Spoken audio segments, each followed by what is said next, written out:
On October 14th, 2022, Renata Okafor sat in her car in the parking garage of Memorial Hermann Hospital in Houston, Texas. She had 3 minutes before a budget meeting. She opened her phone. The portfolio balance was $31,400.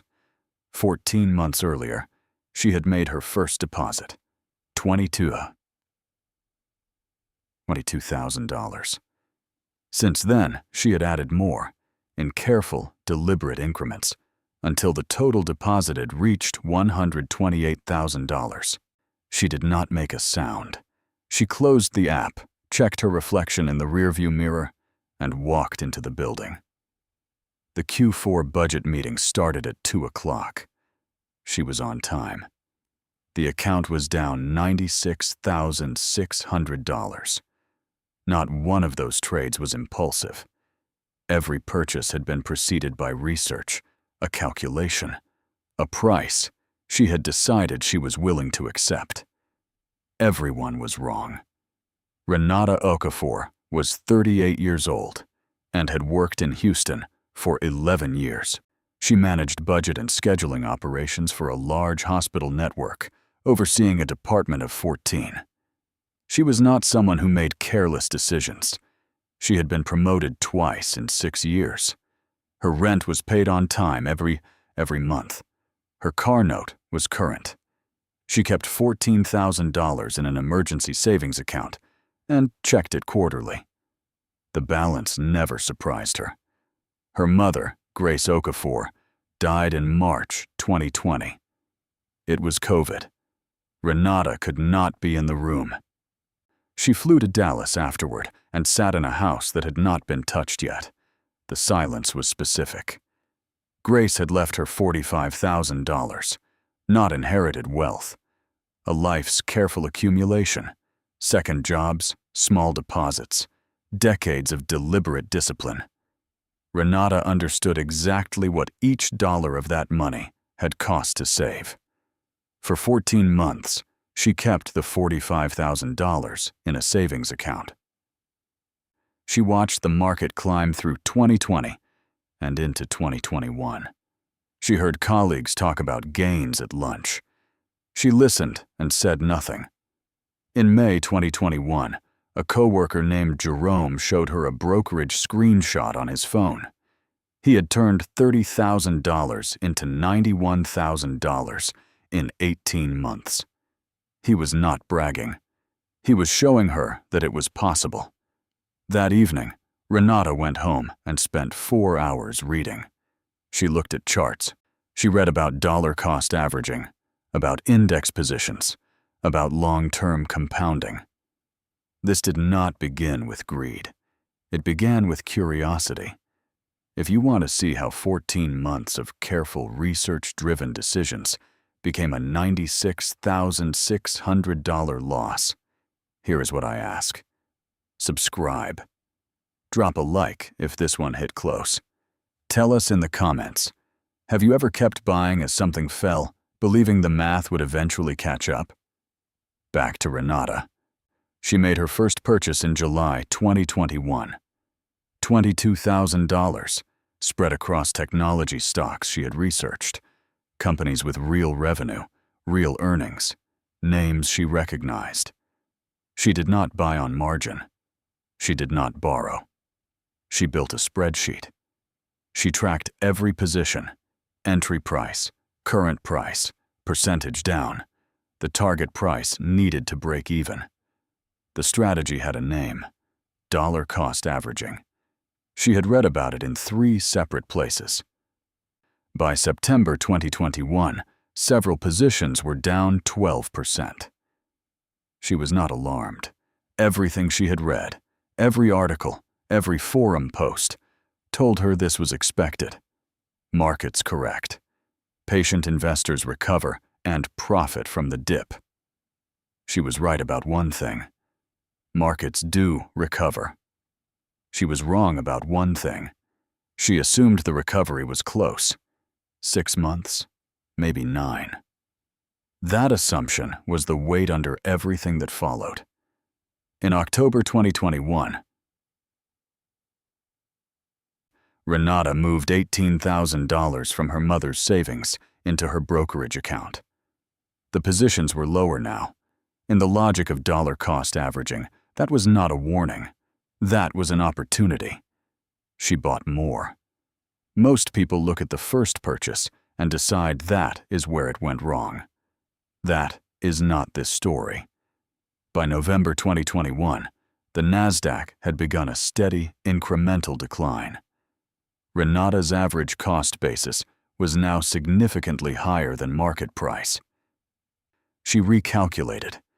At these prices, the upside on recovery was substantial. The math was compelling. In January 2022, she added $26,000. Her total deposited was now $66,000. She updated the spreadsheet every Sunday night. The break-even prices looked reachable. She believed she was being patient, not stubborn. January 2022 was also the month the Federal Reserve signaled it would begin raising interest rates. Renata read the coverage. She noted it in her spreadsheet. She did not fully grasp what rising rates would do to growth stocks. By February 2022, the portfolio was down 31% from her average entry price. She was not panicking. She was calculating. Her spreadsheet showed that if her positions returned to September 2021 prices, she would gain $34,000. She added $34,000 in March 2022. Her total invested reached $100,000. The positions were lower than her previous entry points, but her average cost was dropping. Averaging down had a logic. She trusted the logic. What she had not accounted for was time. A position can be undervalued, worth buying at a lower price, and still fall another 40% before it recovers. She was thinking in months. The market was thinking in years. March and April 2022 were quiet. She checked the account less frequently. She had made her decision and told herself she was a long-term investor. Long-term investors do not watch the daily number. She stopped watching. By May 2022, the portfolio had lost 44% of its total value. She sat at her kitchen table on a Sunday morning, laptop open, the overhead light on. She looked at the number for a long time. She called her brother Marcus in Dallas. She did not tell him the amount. She asked him whether he thought the market was going to recover. He said yes. She hung up and added more. In June 2022, she deposited the final $28,000, money from a separate savings account she had been building outside her mother's inheritance. Her total deposited reached $128,000. She believed this was the floor. No chart tells you where the floor is. No model, no newsletter, no pattern identifies the exact day a market stops falling. Renata knew this. She had read it in the same research that led her here. June 2022 was not the floor. The Nasdaq fell another 19% through September. The positions she had purchased at what she believed were historical lows fell again, below every price she had ever paid for them. She had followed the strategy correctly. She had averaged down, held through volatility, resisted panic selling. By every measure she had studied, she had done exactly what a disciplined long-term investor was supposed to do. The account disagreed. She had done everything right. The research was genuine. The strategy was sound. And still, the account showed $48,200 against $128,000 deposited. The math does not reward the process. It only records the outcome. In 2022, the Nasdaq Composite fell 33%, its worst annual decline since 2008. The average retail investor, who made additional stock purchases during the decline, lost 38% on those subsequent positions by December. By July 2022, Renata had stopped checking the app in the morning. She checked it at night instead, after dinner, alone. The number was always lower than the last time she had looked. She began to expect that. She tried to sell 2 positions in August, both executed at prices slightly below what she intended. She had used market orders without fully understanding how they worked. She lost an additional $2,100 in the gap. Her total realized loss from those 2 sales was $9,200. She reinvested $7,000 of the proceeds into a position that had fallen further than the ones she had sold. She believed she was optimizing. September 2022. The portfolio dropped below $40,000 for the first time. She was in the same parking garage, in the same car, after the same shift. She sat without turning off the engine for 20 minutes. This is the part nobody talks about, not the chart, not the account balance. The 20 minutes in a parking garage at dusk, engine running, trying to decide what kind of person you are now. She went home. She made dinner. She watched an hour of television. She opened the laptop once more before bed and looked at the number. The portfolio would fall another 7% by Friday. In early October, a colleague mentioned he had moved everything to cash in April. He had lost nothing since April. Renata nodded. She did not mention her own account. She refilled her coffee and went back to work. Holding a falling position is not stupidity. It is conviction meeting a market that has stopped responding to conviction. Most people do this at least once. A lot of them do it exactly like this.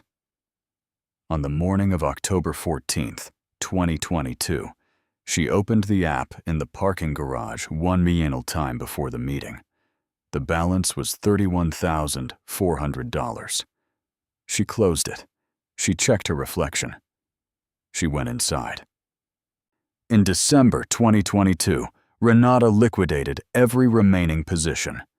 She did not wait for a recovery. She did not average down one final time. The account closed at $28,800.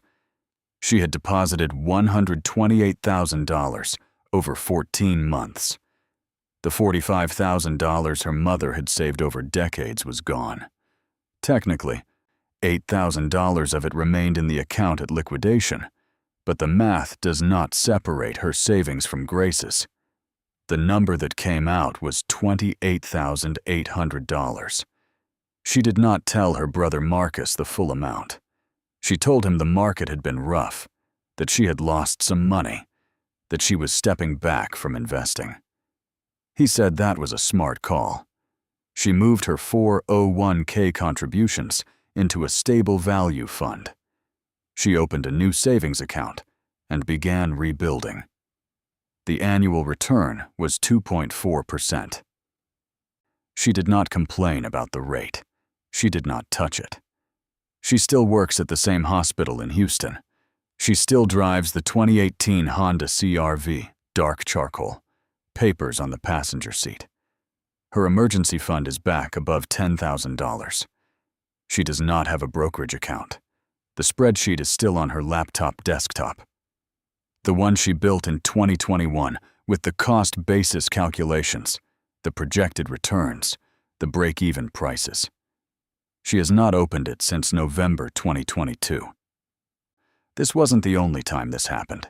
Across those same 14 months, millions of American retail investors bought the same dips, in the same declining market, with the same conviction.